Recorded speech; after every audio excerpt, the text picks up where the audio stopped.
2 p.m. off the coast of California, in international airspace, two unknown radar contacts suddenly appeared on the screen, moving directly toward United States airspace at more than 600 miles per hour. They sent no identification code and ignored every attempt to establish communication.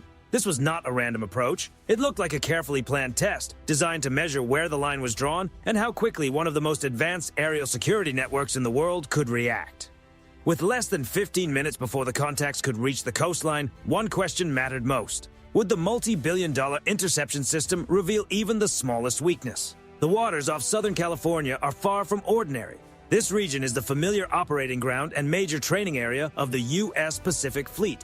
It is also the maritime gateway to the ports of Los Angeles and Long Beach, two of the busiest commercial hubs on the planet, where massive volumes of global trade move every day. Inside the Combat Information Center of the USS Jack H. Lucas, an early Arleigh Burke Flight 3 destroyer, the atmosphere was calm but intensely focused. There was no panic, no disorder, only disciplined silence broken by the steady pulse of the ship's systems.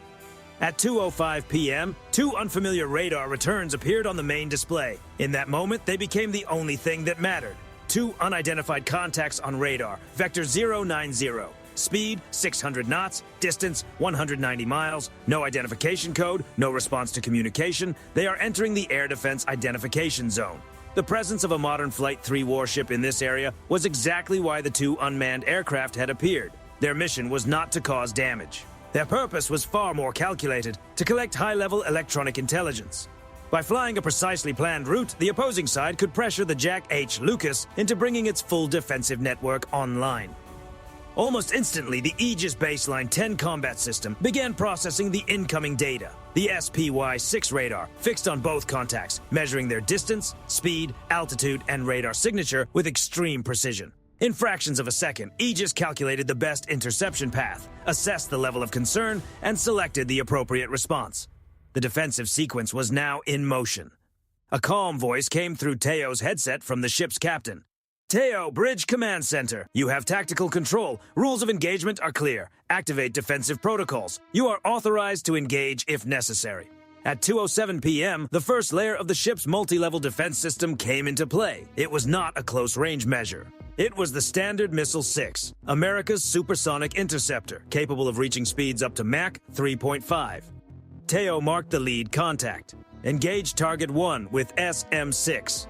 On the forward deck of the Jack H. Lucas, the hatch of the Mark 41 vertical launch system opened. There was no dramatic countdown, no hesitation. A 19-foot interceptor rose into the sky on a bright trail of smoke.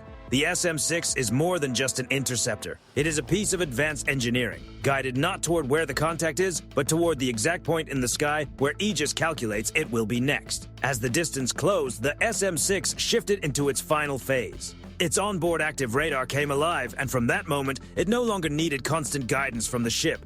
It was tracking independently, adjusting its path in real time.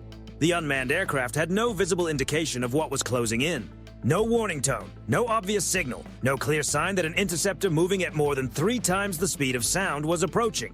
At only a few miles out, the SM-6's radar fixed firmly onto the target.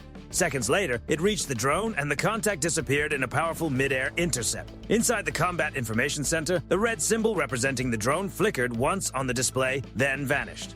Target 1 neutralized, the weapons officer reported, his voice steady. But the situation was not over. Another red marker still glowed on the screen. The second drone remained active, and now its onboard systems seemed to understand that it was being tracked.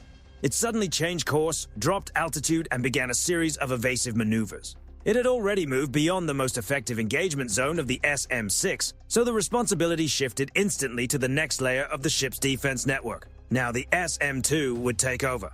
Unlike the SM-6, the SM-2 relies more heavily on the ship's radar support during the final approach. The AN/SPY radar tracks the target, while a dedicated fire control illuminator focuses a continuous beam of energy onto it. The missile then follows the reflected radar energy, guiding itself toward the moving contact with remarkable precision. With speeds above Mach 3.5 and an effective range of up to 170 kilometers, the SM-2 is not new to this role. It is a proven interceptor built for exactly this kind of high-speed aerial challenge. As the second drone continued to maneuver, Spy-6 held a firm track. The fire control system locked in, and Tactical Action Officer Teo gave the order. Engage high-priority target with SM-2, salvo launch. Two cells of the vertical launch system opened. A pair of SM-2 interceptors launched in rapid sequence, one after the other. The first interceptor forced the drone to react, pushing it into a sharp emergency maneuver and draining valuable energy. Moments later, the second interceptor entered the fight, closing in while the target was still recovering from its sudden course change. Even with advanced onboard computing, the drone was now trapped in a tactical problem with no clean solution. Turning away from the first interceptor placed it directly into the predicted path of the second. From the drone's point of view, it had entered a race it could no longer win. The leading SM-2 reached its intercept window and its proximity system activated near the target.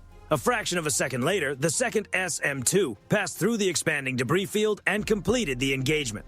At exactly 2:20 p.m., both original targets had been neutralized. The engagement appeared to be complete. Inside the Combat Information Center, the second red icon faded from the display, confirming that the two incoming contacts were no longer active.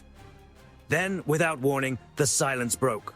Alert! New vampire inbound from the southeast. High speed. Extremely close range. The Aegis screen, clear only seconds before, suddenly showed a third bright red marker. But this one was different. It was not approaching from altitude like the first two. It had used a far more dangerous tactic. The third drone had flown low over the sea, staying close to the surface where radar detection becomes much more difficult. It remained hidden until it had already entered the ship's immediate danger zone, less than 15 miles away. It was a near-perfect deception move, designed to slip past the long-range defensive layers and appear almost at the last possible moment. There was no time left for extended calculations or layered decision-making. The emergency response plan activated immediately. This was no longer a controlled intercept scenario. This had become a direct test of the ship's closest protective systems. Activate Tier 3, launch ESSM. The order came instantly.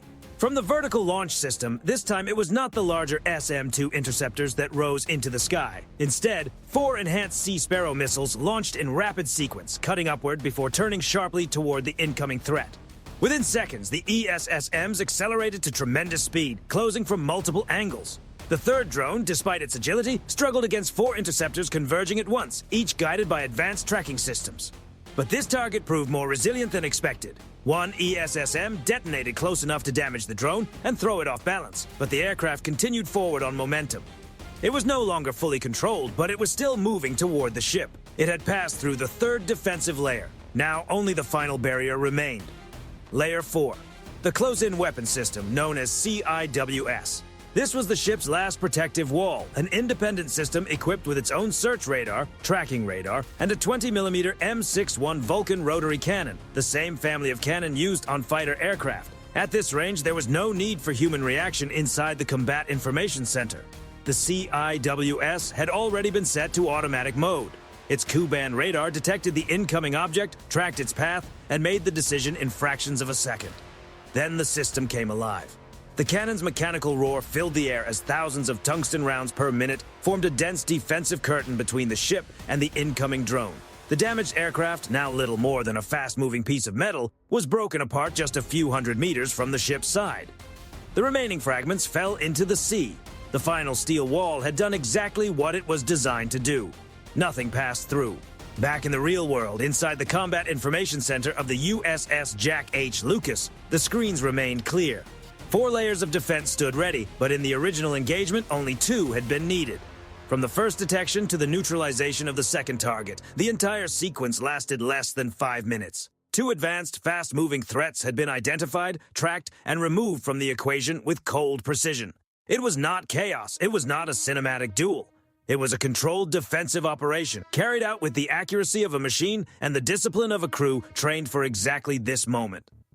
But the mission was not finished. Stopping the drones was only one part of the story. The second part was even more important: finding out who was behind them. At that moment, the U.S. Navy shifted from defense to intelligence collection.